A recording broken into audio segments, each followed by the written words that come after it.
2500 वर्षांपूर्वी एका वृद्धाने फक्त 5000 शब्द लिहिले. पण आजही जगातील सर्वात शक्तिशाली लोक, मानसशास्त्रज्ञ, उद्योजक आणि आध्यात्मिक गुरु त्या शब्दांचा अर्थ शोधत आहेत. प्रश्न एवढाच आहे, त्यात असं काय लिहिलं होतं? तुम्हाला कधी असं वाटलंय का, जितकं आयुष्य सोपं व्हायला हवं होतं तितकंच ते अधिक गुंतागुंतीचं होत चाललंय? फोनमध्ये हजारो कॉन्टॅक्ट्स आहेत, पण मन मोकळं करायला एकही माणूस नाही. सोशल मीडियावर हजारो लोक आपल्याला पाहतात, पण आपण स्वतःलाच ओळखत नाही. आपण सतत धावत आहोत, पण कुठे पोहोचायचं आहे हेच माहीत नाही. आणि कदाचित हीच आजच्या जगाची सर्वात मोठी शोकांतिका आहे. पण कल्पना करा, जर मी तुम्हाला सांगितलं की या प्रत्येक प्रश्नाचं उत्तर आजपासून नाही, तर तब्बल 2500 वर्षांपूर्वी एका रहस्यमय वृद्धानं लिहून ठेवलं होतं. त्या वृद्धाचं नाव होतं लाओ त्सू. त्याच्याबद्दल इतिहासात फार कमी माहिती मिळते. काही इतिहासकार तर त्याच्या अस्तित्वावरही प्रश्न उपस्थित करतात. पण एक गोष्ट मात्र निर्विवाद आहे. त्याच्या नावाशी जोडलेलं ताओ ते चिंग हे जगातील सर्वात प्रभावशाली तत्वज्ञान ग्रंथांपैकी एक मानलं जातं. असं सांगितलं जातं, लाओ त्सू राजदरबारात ज्ञानाचा रक्षक होता. पण दिवसेंदिवस त्याला एक गोष्ट स्पष्ट दिसू लागली. लोक श्रीमंत होत होते, पण समाधानी नव्हते. कायदे वाढत होते, पण न्याय कमी होत होता. ज्ञान वाढत होतं, पण शहाणपण हरवत होतं. एक दिवस त्याने कोणालाही काही न सांगता राजवाडा सोडला. ना सत्ता, ना संपत्ती, ना प्रसिद्धी. तो एका म्हशीवर बसून डोंगरांच्या दिशेनं निघाला. पण सीमेवर पोहोचल्यावर एका रक्षकानं त्याला थांबवलं. तो म्हणाला, तुम्ही निघून जाऊ शकता, पण तुमचं ज्ञान या जगातून जाऊ देणार नाही. त्या एका विनंतीमुळे लाओ त्सू बसला आणि त्याने फक्त 5000 शब्द लिहिले. हेच पुढे ताओ ते चिंग म्हणून ओळखलं गेलं. पण इथेच खरी उत्सुकता सुरू होते. या पुस्तकात श्रीमंत होण्याचे नियम नाहीत. यात मोटिवेशनचे मोठमोठे डायलॉग नाहीत. यात यशस्वी कसे व्हावे याची चेकलिस्ट नाही. मग हे पुस्तक हजारो वर्षांपासून का जिवंत आहे? का जगभरातील विचारवंत, योद्धे, नेते आणि साधक ते पुन्हा पुन्हा वाचतात? कारण हे पुस्तक तुम्हाला जग बदलायला शिकवत नाही. हे पुस्तक तुम्हाला स्वतःशी लढणं थांबवायला शिकवतं.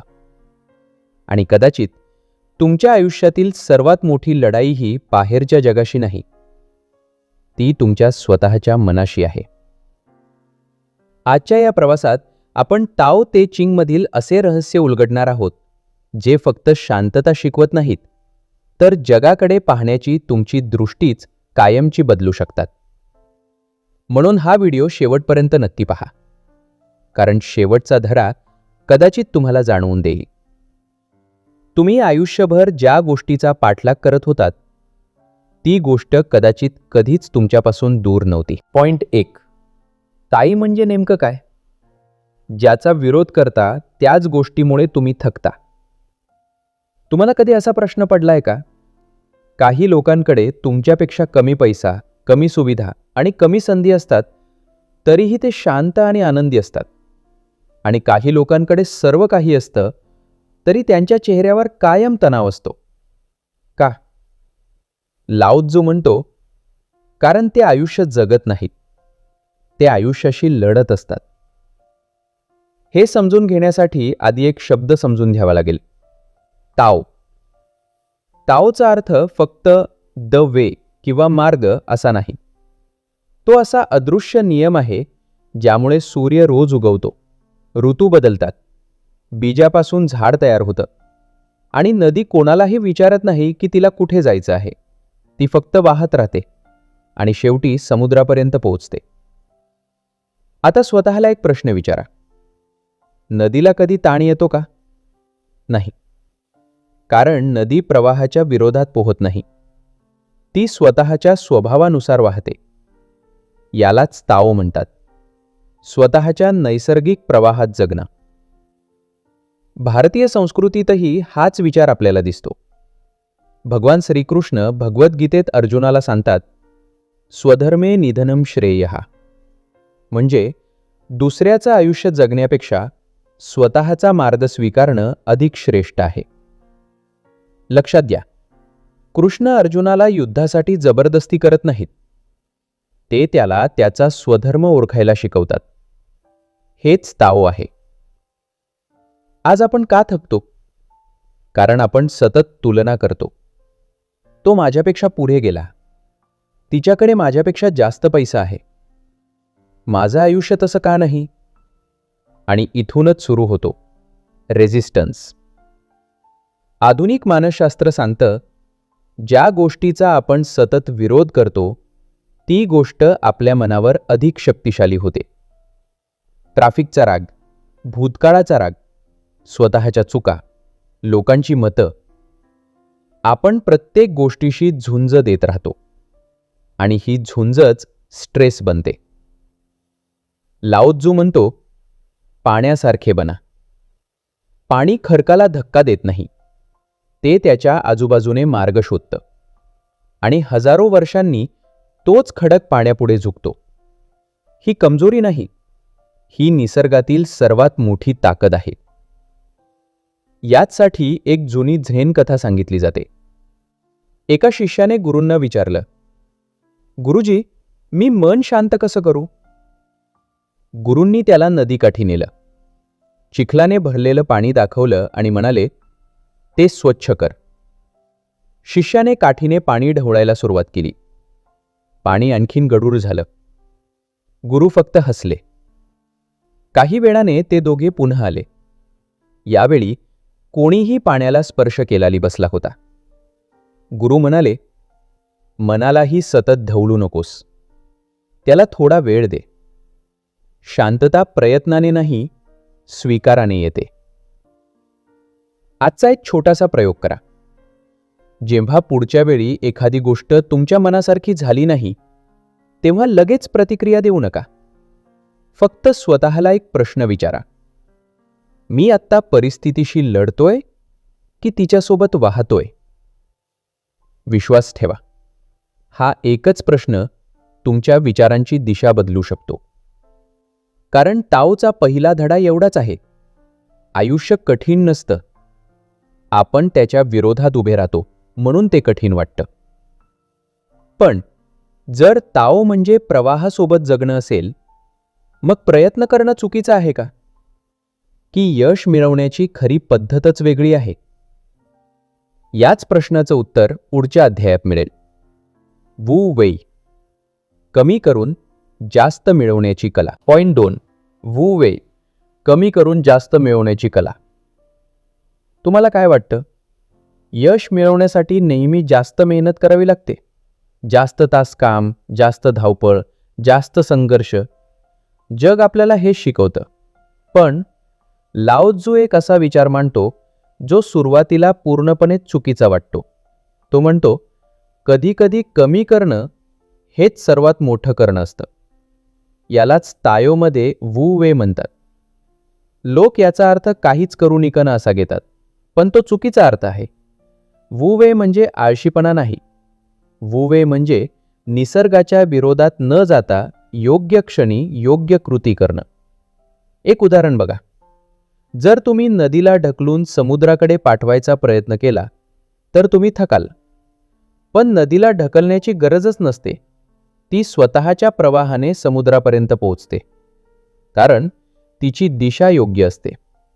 प्रश्न मेहनतीचा नाही, प्रश्न दिशेचा आहे. याच अर्थाची एक जुनी झेन कथा आहे.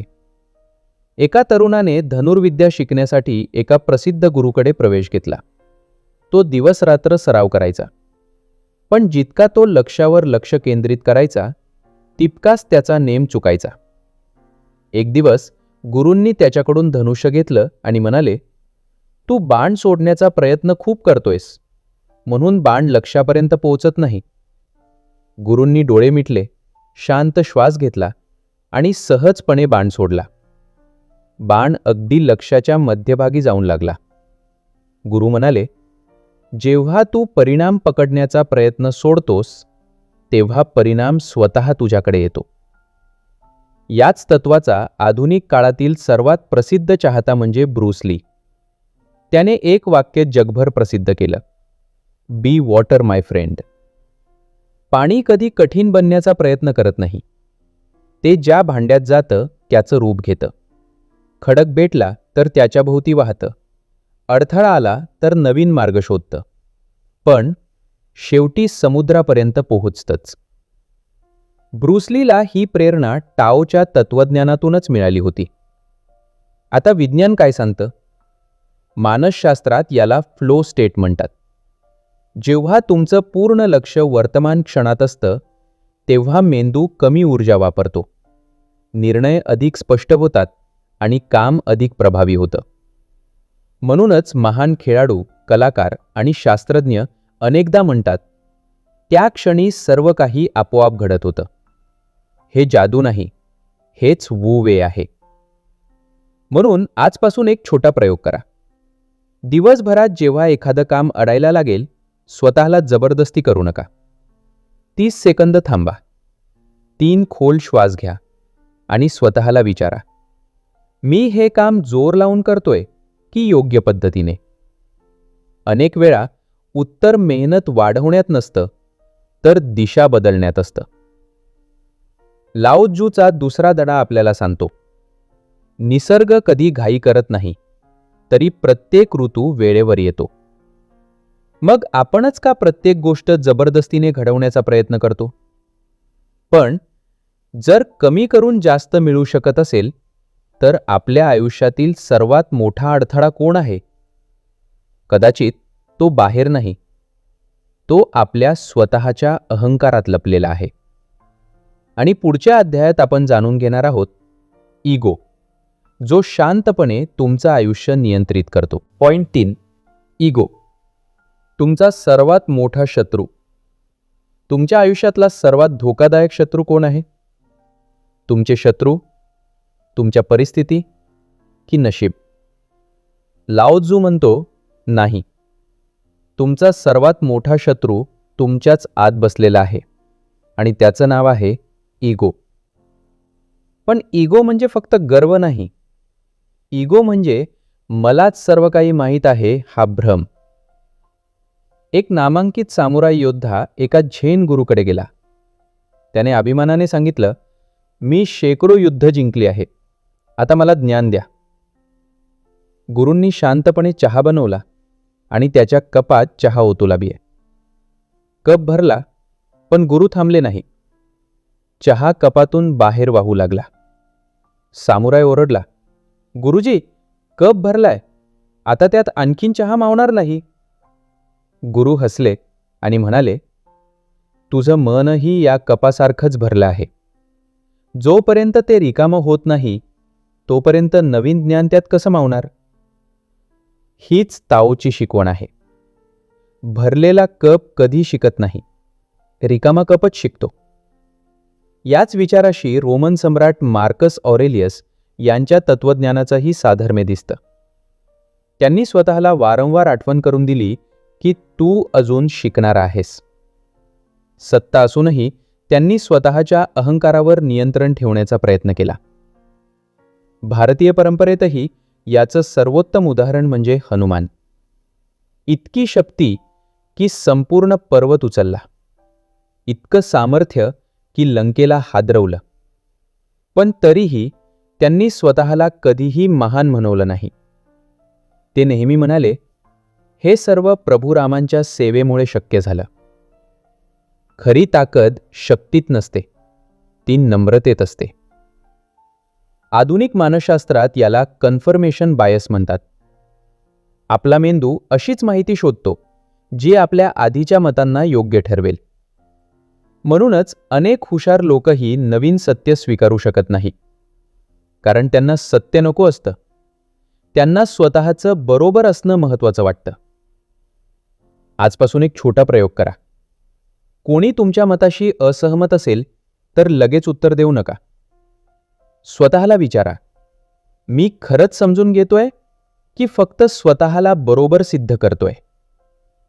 कारण लाओ त्झू म्हणतो, जो भरलेला असतो तो वाढत नाही. जो रिकामा होण्याची हिंमत करतो त्याच्याकडेच खरं ज्ञान येतं. पण जर इगो सोडणं इतकं महत्त्वाचं असेल, मग आपल्याला लोक, वस्तू आणि नात्यांना इतकं घट्ट पकडून ठेवण्याची गरज का वाटते? याच उत्तरात लपलेला आहे टायोचा पुढचा धडा. जितकं पकडाल तितकंच हरवाल. पॉइंट 4. जितकं पकडाल तितकंच हरवाल. तुमच्या मुठीत जर वाळू घरली तर ती टिकवण्यासाठी तुम्ही काय कराल? मूठ अजून घट्ट बंद कराल, बरोबर? पण गंमत म्हणजे जितकी मूठ घट्ट कराल तितकी वाळू जास्त वेगानं निसटेल. लाओ त्झू म्हणतो, आयुष्यही असंच आहे. ज्या गोष्टीला तुम्ही सर्वात जास्त पकडून ठेवण्याचा प्रयत्न करता तीच गोष्ट एक दिवस तुमच्या हातातून निसटते. पैसा, नातं, प्रतिष्ठा, यश किंवा एखादी व्यक्ती. दुःख गोष्ट हरवल्यामुळे होत नाही.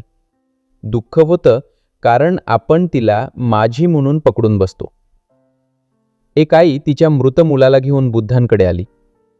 ती रडत म्हणाली, माझ्या मुलाला जिवंत करा. बुद्धांनी तिला नकार दिला नाही.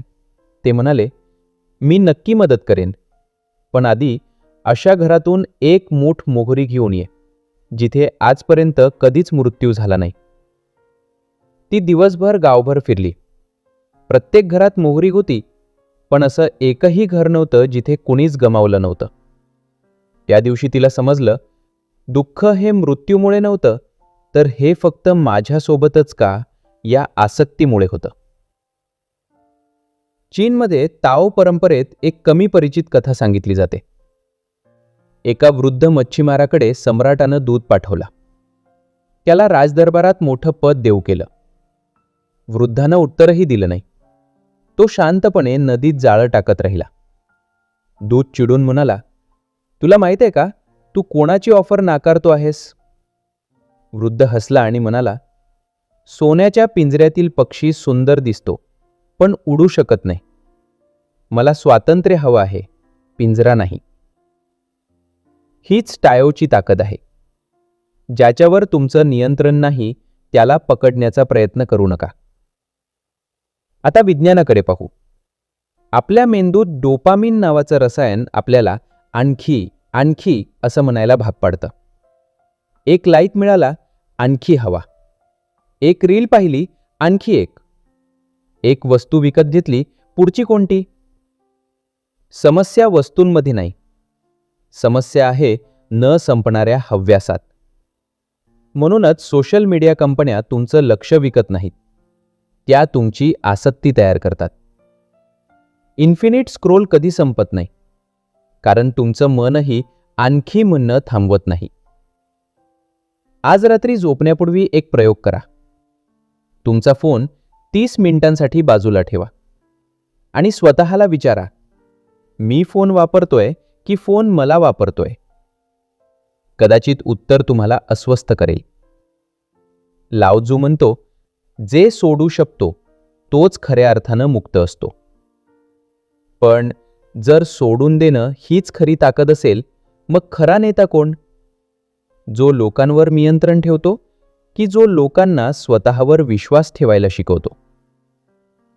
याच प्रश्नाचं उत्तर ताओच्या पुढच्या आणि सर्वात शक्तिशाली शिकवणीत दडलं आहे. पॉइंट 5. लीडर तो नाही जो पुढे चालतो, लीडर तो जो लोकांना स्वतःवर विश्वास ठेवायला शिकवतो. तुमच्या मते सर्वात मोठा लीडर कोण असतो? जो सर्वांना आदेश देतो की जो लोकांना स्वतः विचार करायला शिकवतो? आजच्या जगात लीडरशिप म्हणजे मोठी खुर्ची, पॉवर आणि कंट्रोल असं मानलं जातं. पण लाओ त्झू याच्याशी पूर्णपणे असहमत होता. तो म्हणतो, सर्वात महान नेता तो असतो ज्याचं काम पूर्ण झाल्यावर लोक म्हणतात, हे आम्ही स्वतः केलं. याच्यातच टायोचं संपूर्ण लीडरशिप तत्वज्ञान दडलं आहे. खरा नेता लोकांना स्वतःवर अवलंबून ठेवत नाही, तो त्यांना स्वतःच्या पायावर उभं राहायला शिकवतो. याचं सर्वात मोठं उदाहरण म्हणजे महात्मा गांधी. गांधीजींनी प्रत्येक लढाईत स्वतः तलवार उचलली नाही. त्यांनी लोकांच्या हातात विश्वास दिला. मिठाचा सत्याग्रह फक्त मिठासाठी नव्हता. तो एका सामान्य माणसाला हे सांगण्यासाठी होता, तुझ्यातही इतिहास बदलण्याची ताकद आहे. प्राचीन चीनमध्ये एका राज्याचा सेनापती युद्ध जिंकल्यानंतर सम्राटाने त्याचं नाव संपूर्ण राज्यात कोरण्याचा आदेश दिला. पण त्या सेनापतीने तो सन्मान नाकारला. तो म्हणाला, जर सैनिकांना वाटलं की विजय माझ्यामुळे झाला, तर पुढच्या युद्धात ते स्वतःवर विश्वास ठेवणार नाहीत. त्याने सर्व श्रेय आपल्या सैनिकांना दिलं. काही वर्षांनी त्याच सैन्याने दुसऱ्या सेनापतीशिवायही अनेक युद्ध जिंकली, कारण त्यांना एका माणसावर नाही, स्वतःवर विश्वास होता. आजच्या काळातही याच तत्वावर अनेक यशस्वी कंपन्या उभ्या आहेत. उदाहरणार्थ, सत्य नडेला यांनी मायक्रोसॉफ्टमध्ये एक महत्त्वाचा बदल केला. त्यांनी कर्मचाऱ्यांना नो इट ऑल होण्यापेक्षा लर्न इट ऑल होण्याची संस्कृती स्वीकारायला प्रोत्साहन दिलं. आदेश देण्यापेक्षा शिकण्याचं वातावरण निर्माण केलं. परिणाम, लोकांनी फक्त कंपनीसाठी काम केलं नाही, तर कंपनी सोबत वारायला सुरुवात केली. आज स्वतःला एक प्रश्न विचारा, तुम्ही लोकांना तुमच्यावर अवलंबून ठेवता की त्यांना स्वतःवर विश्वास ठेवायला मदत करता? कारण लाओ त्सू म्हणतो, जो नेता लोकांच्या पुढे उभा राहतो तो फक्त मार्ग दाखवतो, पण जो नेता लोकांच्या मागे उभा राहतो तो त्यांच्या आतला नेता जागा करतो. पण जर खरा लीडर शांत असतो, मग शांतता ही कमजोरी आहे का, की तीच सर्वात मोठी शक्ती आहे? याच उत्तरात ताओचा पुढचा आणि शेवटचा महान धडा लपलेला आहे. पॉइंट 6. सायलेन्स ही कमजोरी नाही, ती सर्वात मोठी शक्ती आहे. आजच्या जगात जो जास्त बोलतो तो हुशार समजला जातो, जो लगेच उत्तर देतो तो आत्मविश्वासू वाटतो. पण लाओ त्सू म्हणतो, निसर्ग कधी आवाज करत नाही, तरी तो प्रत्येक गोष्ट घडवतो. विचार करा, सूर्य उगवताना आवाज करत नाही, झाड वाढताना आवाज करत नाही, नदी खोल होत जाते तसा तिचा आवाज कमी होत जातो. फक्त उथळ पाणीच जास्त आवाज करतं. हीच टायोची शिकवण आहे. खरी शक्ती शांत असते. एक तरुण धनुर्धर अनेक वर्ष बाण मारण्याचा सराव करत होता, तरीही तो प्रत्येक स्पर्धेत हारायचा. शेवटी तो एका झेन गुरूकडे गेला. गुरूंनी त्याला धनुष्य दिलं, पण लक्ष्याकडे पाहूच दिलं नाही. ते म्हणाले, आधी स्वतःच्या मनाला स्थिर कर, मग बाण आपोआप लक्ष शोधेल. महिन्यानंतर त्याने बाण सोडला आणि पहिल्यांदाच लक्ष्याच्या मध्यभागी लागला. गुरु म्हणाले, तू लक्ष्य जिंकलं नाहीस, तू स्वतःचा गोंधळ जिंकलास. भारतीय परंपरेतही याचं सुंदर प्रतीक म्हणजे शिव. महादेवांना महायोगी का म्हणतात? कारण त्यांची सर्वात मोठी शक्ती त्रिशूळ नव्हती, त्यांची शांतता होती. समुद्र मंथनातून हलाहल विष बाहेर आलं. संपूर्ण विश्व घाबरलं, पण शिव घाबरले नाहीत. शांत राहिले, विष स्वीकारलं आणि संकटावर नियंत्रण मिळवलं. संदेश स्पष्ट आहे. ज्याचं मन शांत असतं त्याच्यावर परिस्थिती राज्य करू शकत नाही. आधुनिक न्यूरोसायन्सही हेच सांगते. जेव्हा आपण काही मिनिटं शांत बसतो किंवा ध्यान करतो, तेव्हा मेंदूतील भावनिक प्रतिक्रिया देणारा भाग शांत होतो आणि निर्णय घेणारा भाग अधिक सक्रिय होतो. म्हणूनच शांत माणूस कमकुवत नसतो, तो अधिक स्पष्ट विचार करू शकतो. आजचा एक छोटा सराव करा. दिवसातून फक्त 5 मिनिटं फोनशिवाय, संगीताशिवाय, कोणाशीही न बोलता फक्त श्वासावर लक्ष द्या. सुरुवातीला अस्वस्थ वाटेल, कारण आपण शांततेला विसरलो आहोत. पण काही दिवसांनी तुम्हाला जाणवेल, उत्तरं बाहेर कमी आणि स्वतःच्या आत जास्त सापडू लागली आहेत. लाओ त्सूचा शेवटचा धडा म्हणतो, शांत मन हे रिकामं नसतं, ते स्पष्ट असतं. आणि कदाचित याच स्पष्टतेचं नाव आहे ताओ. पॉइंट 7. तायोसोबत जगणं म्हणजे काय? या संपूर्ण प्रवासानंतर एक प्रश्न उरतो. तायो ते चिंगने आपल्याला नेमकं काय शिकवलं?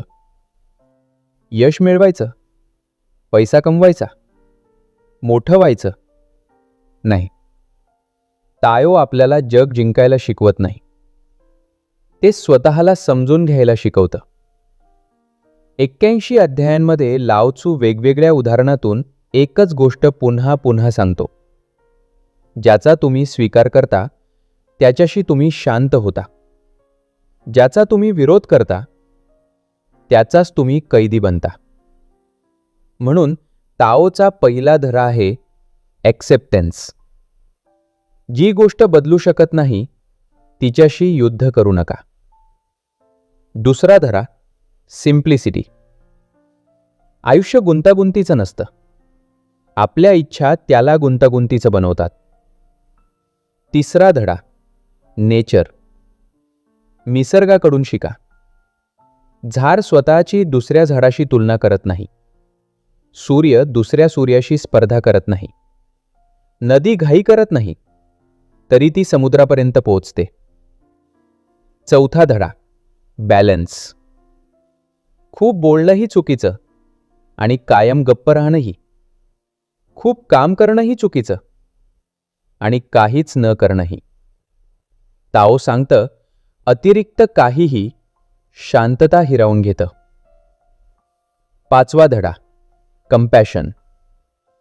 इतरांवर दया करण्यापूर्वी स्वतःवर दया करा. कारण जो स्वतःला माफ करू शकत नाही तो जगालाही माफ करू शकत नाही. सहावा धडा लेट गो. लोक, अपेक्षा, अहंकार, भूतकाळ सगळं पकडून ठेवलं तर हात रिकामे कधी होणार? आणि हात रिकामे नसतील तर नवीन आनंद पकडणार कसा? आणि शेवटचा धडा इनर पीस. शांतता हिमालयात नाही, मंदिरात नाही किंवा जंगलातही नाही. शांतता त्या क्षणी जन्माला येते जेव्हा तुम्ही स्वतःशी लढणं थांबवता. म्हणूनच ताओ ते चिंग हे पुस्तक नाही, तो जगण्याचा दृष्टिकोन आहे. जेव्हा तुम्ही कमी सिद्ध करायला लागता, जास्त समजून घ्यायला लागता, कमी पकडायला लागता, जास्त सोडून द्यायला शिकता, तेव्हा तुमच्या आयुष्यात हळूहळू ताओ उतरू लागतो. आणि शेवटी हे पुस्तक एका वाक्यात संपवायचं झालं तर ते कदाचित असं असेल, तुम्ही जग जिंकण्याचा प्रयत्न करत होतात, पण ताओ सांगतं, पहिले स्वतःशी लढणं थांबवा. कारण जेव्हा नदी समुद्राशी स्पर्धा करत नाही तेव्हाच ती समुद्रापर्यंत पोहोचते. कदाचित आयुष्य बदलण्यासाठी तुम्हाला नवीन व्यक्ती बनायची गरज नाही. फक्त तुम्ही जे खरे आहात त्याकडे परत यायची गरज आहे. आणि कदाचित हाच आहे ताओ. लक्षात ठेवा, नदी कधी समुद्राला शोधत नाही, ती फक्त वाहत राहते. आणि म्हणूनच ती एक दिवस समुद्रापर्यंत पोहोचते.